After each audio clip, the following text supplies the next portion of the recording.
J.K. Rowling is one of the most influential and commercially successful authors of the modern era, best known for creating the Harry Potter series, a cultural phenomenon that redefined children's literature and captivated audiences worldwide. Rowling's richly imagined wizarding world spawned a global multimedia franchise, including blockbuster films, merchandise, theme parks, and a dedicated fan base, cementing her legacy as a transformative force in publishing and popular culture. Beyond her literary success, Rowling has also made significant contributions to philanthropy, particularly in child welfare and multiple sclerosis research. However, in recent years, her outspoken views on gender identity have sparked widespread controversy and debate, leading to divided public opinion. Despite this, her impact on storytelling, literacy, and the fantasy genre remains undeniably profound. However, her supposed rags to riches story may not be as accurate as you have heard.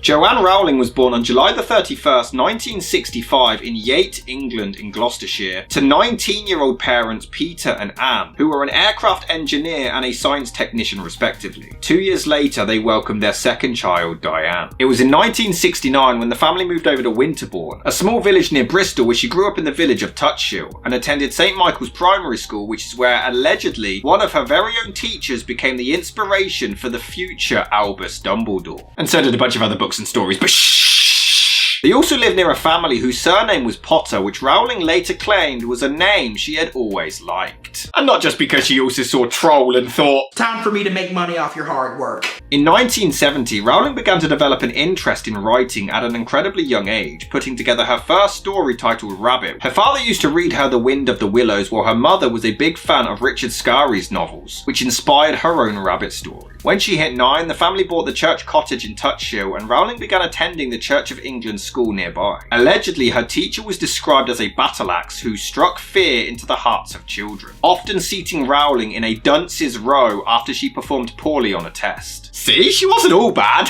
Umbridge is starting to make a lot of sense now though. It was in 1975 when she joined the Brownies and found their special events, as well as their groups named after fairies, pixies, elves, gnomes and imps, a magical escape from her troubling time at school. It was around the age of 11 or 12 when she wrote a short story entitled The Seven Cursed Diamonds. Books were becoming her entire life, and that meant lots of material to rip off. Rowling attended Wydeen School and College in Gloucestershire, and she was always extremely gifted at languages and fantasy writing, which is ironic because she would later suck at both. She faced bullying at the school, but found herself inspired by her favourite teachers, who were impressed with her imagination and sheer ability to steal someone else's ideas and pass them off as her own. Nothing, I'm gonna stop. Her great aunt gifted her Huns and Rebels, which was the autobiography of civil rights activist Jessica Mitford, who soon became Rowling's idol, leading to her reading all of her books, and just doing the complete opposite of supporting civil rights. In 1979, her mother became diagnosed with multiple sclerosis, which would lead to an ongoing health battle. This deeply affected Joanne and would later impact a lot of her writing when she would include themes of death and grief. Anne was a heavily involved mother, helping with Joanne's Brownie activities, providing both daughters with confidence in their writing and creativity. Some claimed that their relationship seemed more like sisters than a mother and her two girls. The illness caused complications at home as Anne had to leave her job, and it caused a tense relationship with her husband. Rowling would later describe her teen years as extremely unhappy, and that her home being a difficult place to be. She also claimed that her father would have preferred to have a son, but to be fair, if my daughter was J.K. Rowling, I would have preferred to have a son as well. Also, J.K. Rowling hating people of a certain gender identity now makes a lot of sense considering her dad wishes that she was the opposite gender. Just connecting all the dots here. She claimed to have had severe OCD during this time and began to smoke, gained an interest in alternative rock, and started wearing gothic makeup and styling her hair in controversial ways. Her best friend at the time was Sean Harris, who owned a turquoise Ford Angular, which they used to escape from her difficult home life, something that would be incorporated into her Harry Potter stories later. Alright, that one is a clever touch, fair play. Damn it. Rowling became more interested in schoolwork due to the stress at home, but her teachers described her as not exceptional, but one of a group of girls who were bright and quite good at English. She took A-levels in English, French and German, receiving 2 A's and a B, and was named head girl. It was in 1982 when she applied to attend Oxford University but was turned down, though some had speculated that this was because she had attended a state school rather than a private one. Regardless, she instead went on to study French and the classics at the University of Exeter, before spending a year abroad in Paris where she graduated with a BA in French. However, again, she was described as being an average student who prioritised her social life over her studies and just lacked ambition and enthusiasm. She would later admit that she barely worked whilst at university and spent most of her time reading Charles Dickens and J.R.R. Tolkien. It shows. She relocated to a flat in Clapham Junction with some friends where she gained work in several different areas, including a researcher and a bilingual secretary for Amnesty International in London. She began writing adult novels whilst doing temp work, but none were ever published. But her true magnum opus was about to be born.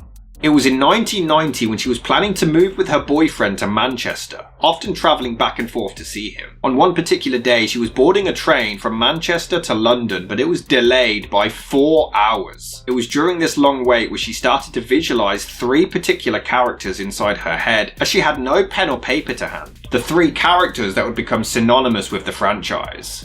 She spent the whole train ride diving into the characters' backstories and personalities, and by the time she got home she began writing everything she could remember from Troll or any fantasy book or movie she had ever seen. I mean, from the train ride. It was in November when she moved to Manchester, but she would later describe this time as a year of misery. Her mother Anne tragically passed away after her long 11-year battle at the age of 45 on December the 30th, 1990, which Joanne did admit was a huge influence on her writing, specifically the darker elements of the Harry Potter story. Rowling had already begun writing the first book, but had never told her mother about it. The creation of the Mirror of Erised was specifically written about her mother's death. However, this would sadly also lead to an estranged relationship with both Rowling and her sister and their father. It wasn't a good relationship from my point of view for a very long time, but I kept that going for a long time, and then there just came a point at which I had to pull up and say I can't do this anymore. It didn't help matters that he remarried less than 2 years after the death of Rowling's mother, which greatly distressed both girls. Not long after, things with the boyfriend ended and she was then made redundant from her job in Manchester. Things weren't going well for the author, and she claimed to have entered a state of fight or flight.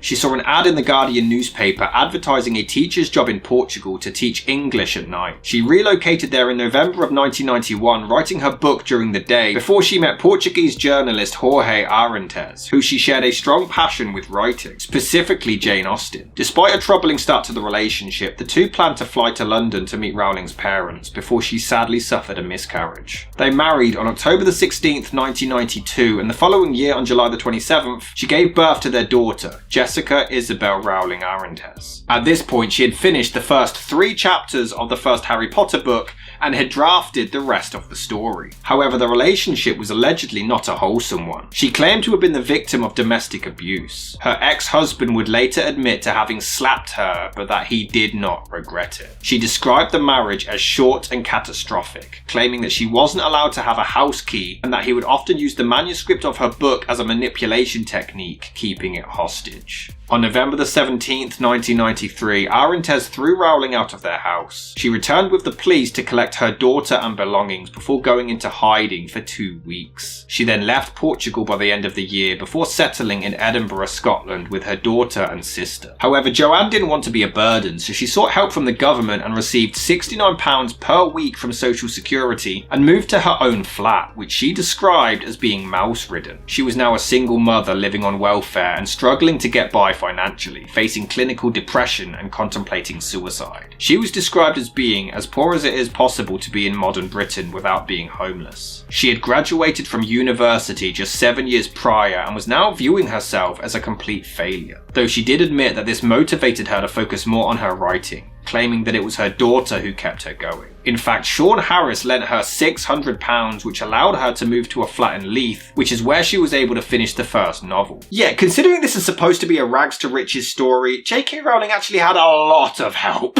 However, things were about to get worse when her ex-husband Arantes actually arrived in Scotland in March of 1994 looking for his ex-wife and their daughter. However, on the 15th, Rowling sought a restraining order which was granted and Arantes was forced to return to Portugal. Despite still suffering from depression and suicidal thoughts, Rowling went through 9 months of therapy and her mental health began to improve. She filed for divorce on August the 10th, though it wasn't finalised until June the 26th the following year. She wanted to finish the book before taking on a teacher training course, as she was concerned that she wouldn't be able to do so beforehand. She would often write snippets in a cafe that her brother-in-law owned at the time. Again, stories circulated that she was this poor broke woman who just wrote in random cafes, but no, it was owned by her brother-in-law. She had a lot of help.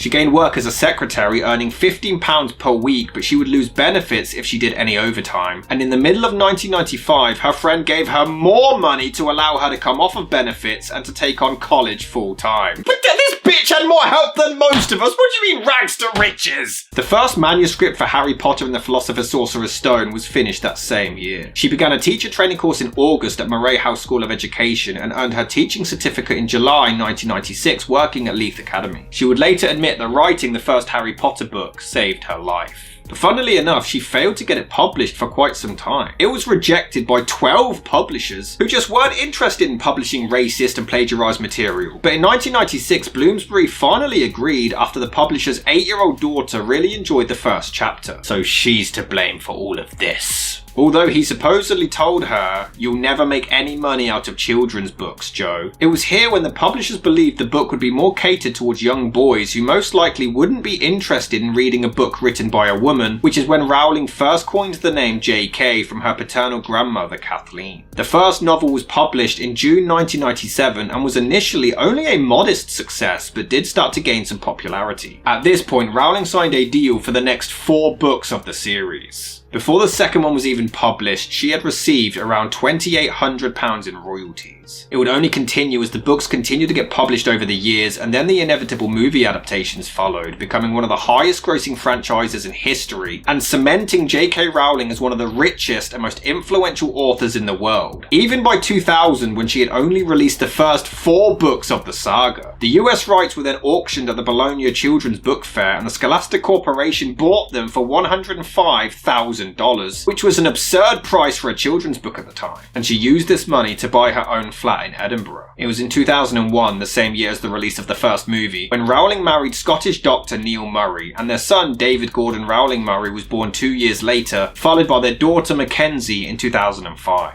3 years afterwards, Rowling opened up the Wizarding World of Harry Potter attraction at Universal Studios in Orlando, Florida, which became an insane success. But pretty quickly after the release of the final Potter movie, Rowling realised that she was a one-trick pony who had nothing else to offer, so she decided to launch Pottermore, a digital platform expanding the Wizarding World so she could continue adding in random crap nobody asked about, like Dumbledore being gay, or wizards not using toilets and just defecating themselves, or Hermione being black. Because apparently J.K. Rowling can't even remember what the hell she wrote herself. I mean, considering how many books she ripped off, it's hard to keep track. It was the same year when she released her first adult novel, The Casual Vacancy, but it had no wizards or racism, so nobody cared. Jokes aside, it received mixed reviews and still sold enough copies to be a moderate success, but nowhere near the levels of Potter. She also wrote the detective series Cormoran Strike under a pseudonym, but again, nobody cared. Okay, it was well received, but be honest, have you ever heard of it? So she quickly rushed back to the only thing she's ever had any success in other than KKK meetings, and returned to the Wizarding World for Fantastic Beasts and the terrible play Harry Potter and the Cursed Child, putting together the screenplay herself and helping with the play respectively. And my god, we all wish she just chucked her typewriter in the bin at this point. I mean, she also wrote the Ichabod and the Christmas Pig. Can we all admit that she sucks now? During this time, around 2014, Rowling began to receive criticism because she's on Twitter about as much as Donald Trump, and would often share her thoughts on political and social issues, including her stance on Scottish independence and the entire political situation within the United Kingdom. By 2016, it would only continue as she slammed the UK government for how they handled the Brexit referendum, voicing her opinion that they should not be leaving the European Union. Thankfully, it was in June 2018 when Rowling began to receive even more backlash after a series of tweets about gender identity. And what made it funny is that Rowling genuinely didn't seem to understand why people thought that these were transphobic. But I mean, she can't be transphobic. She created a trans woman character called Serona. And a black guy called Shacklebolt, and an Asian character called Cho Chang. Why was she ever published? Why did adults see this and think, yes, this is acceptable? It would only continue in 2020 when she attempted to redeem herself by publishing a long essay trying to explain her views further, but it only came across as more digging and more transphobic than ever. But it didn't deter the author from maintaining her online social media presence. This caused many actors from the franchise to distance themselves from her, including Daniel Radcliffe and Emma Watson, and many severing ties with the woman and the the series. Despite her current status and ongoing controversy, Rowling does still remain a literary and cultural figure of massive influence, especially in the young adult and fantasy genres. With the upcoming Harry Potter HBO television series, it seems there are still some clearly willing to work with her, but for the rest of the world, J.K. Rowling now just leaves a bad taste in their mouth. And I think it's a massive shame. The way I view the Harry Potter series is that I do think the books have some good potential, but they're sloppily put together and weren't planned out because she clearly wrote the first one simply as a children's story and had to make up the lore and mythos as the sequels went along. The books are filled with ableism, racism, anti-Semitism, fat phobia, sexual assault, and that's just to name a few. Thankfully, the movies erase most of that problematic stuff. Some unfortunately do still remain, but for the most part they're gone, so I can still enjoy the films. I personally refuse to support the books anymore. I just can't in good conscience defend that. But the movies, I think the actors and production team, and more importantly the fans, made the series shine. I've been to the Harry Potter studio tour in Watford, and I have to say, Harry Potter fans are some of the most wholesome I've ever met. Just discussing with fans what house you're in and what their favourite parts or characters are, it's just a lot of fun. So honestly, I see no problem supporting the franchise and movies without supporting the troll that created them. That being said, considering Rowling is so heavily involved with the upcoming show, it does feel a bit icky to be involved alongside her. And I don't think, considering she doesn't have an ounce of creativity or talent inside her body, we should be promoting such a toxic and problematic person any more than we already have. But what do I know? I think trans women are women, I think fat people are in fact people, and disabled people are also people, and that we shouldn't have slaves.